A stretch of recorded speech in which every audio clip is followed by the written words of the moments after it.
जी, doctor साहब जो हमारी जो ज़मीन है उसमें हाई पीएच है और फ़ॉस्फ़ोरस, पोटाश भी कम है, तो हमें वेस्ट डिकम्पोज़र को इस्तेमाल करते हुए किस लेवल तक हमें जो है वेस्ट डिकम्पोज़र इस्तेमाल करना चाहिए कि जब कि हमारी सॉइल की हेल्थ अच्छी हो जाए? ये इंपॉर्टेंट है जी।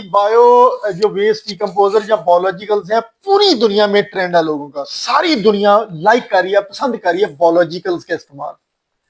बायोलॉजिकल्स बायो चीजें, और बायो में वेस्ट डिकम्पोजर है। सूडोमोनास का कल्चर, बेसिलस का कल्चर, एक्टिनोबैक्टीरिया का कल्चर, राइजोबियम का कल्चर, एक्टिनोमाइसिट्स का कल्चर, बरखलडेरिया, ये सारे माइक्रो बेनिफिशियल है।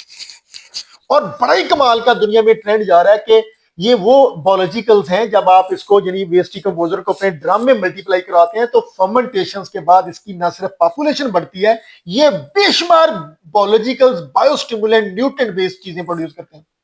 अब प्रोटीन टूटती है, अमाइनो एसिड बनते हैं, स्टार्च टूटता है, ग्लूकोज बनता है। जो हमने रेसिपी बताई है वेस्ट डिकम्पोजर की, उस रेसिपी की बात कर रहा हूं कि कार्बन सोर्स माइक्रोब अपनी मल्टीप्लीकेशन के लिए यूज कर रहा है। लेकिन प्रोटीन की हाइड्रोलिसिस अमाइनो एसिड में कन्वर्ट होता है, स्टार्च की हाइड्रोलिसिस कार्बन बनता है, और फैट की हाइड्रोलिसिस ऑर्गेनिक एसिड बनते हैं। वेस्ट डिकम्पोजर का एक अच्छी क्वालिटी का पूरे इंग्रेडिएंट के साथ जो ड्रम है, उसकी पीएच 4 4.5 होती है। मैं इसलिए अक्सर कहता हूं वो ना सिर्फ हर तरह की फर्टिलाइजर को डिजॉल्व करती है, जिस सॉइल में 200 लीटर का ड्रम चला जाए जमीन जिंदा हो जाती है। फास्फोरस पोटाश कितनी कितनी अच्छा खासा टोटल फास्फोरस और पोटाश का लेवल है। फास्फोरस पोटाश तो कम हो रही है, लेकिन फास्फोरस का लेवल अच्छा खासा, टोटल फास्फोरस की बात करो, अवेलेबल नहीं। तो जब आप वेस्ट डिकम्पोजर इस्तेमाल करेंगे तो आपकी जमीन में पड़े न्यूट्रिएंट, माइक्रोन्यूट्रिएंट जो फिक्स्ड है, पोटाश, फास्फोरस जो फिक्स है, वो अवेलेबिलिटी की तरफ जाएगी। अच्छा, ये इसकी अब ये कितनी डोज इस्तेमाल करें, बेशुमार लोग पूछते हैं।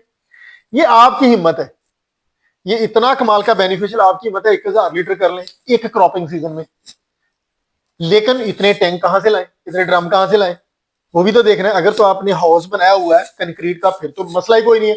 लेकिन अगर आप ड्रमों में मल्टीप्लाई करें, आप टैंक में मल्टीप्लाई करें, तो फिर आपको लिमिट रखनी है। और मैंने ये देखा कि हर पानी में 50 लीटर जाना ही जाना चाहिए, मिनिमम 50 लीटर। और मैक्सिमम अगर आप इकोनॉमिकल देखेंगे तो एक ड्रम 1 एकड़ को फ्लड करवा दें, 2-3 पानियों के साथ जाएगा तो ये 400-500 लीटर हो जाएगा।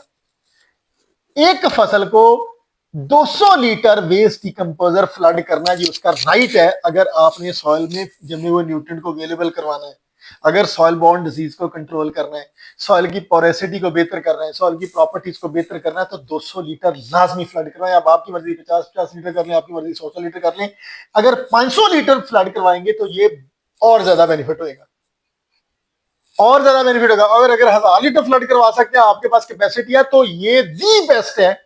1000 लीटर फ्लड के बाद तो कहते हैं कि जमीन की स्ट्रक्चर ही चेंज होना शुरू हो जाती है। तो ये फार्मर पे डिपेंड करता है कि क्रॉप का बेनिफिट लेना है, आप इसको रेगुलर अपनी रूटीन में ले आए। 150 लीटर हर पानी के साथ फ्लड करें, इकट्ठा मुश्किल बन जाएगा, अनइकोनॉमिकल बन जाएगा। और इसको हर पानी के साथ थोड़ा थोड़ा फ्लड करवाते रहे, और इसके मैजिकल मिरेकल बेनिफिट्स हैं जी क्रॉप्स के ऊपर और सॉइल की हेल्थ के ऊपर। Thank you.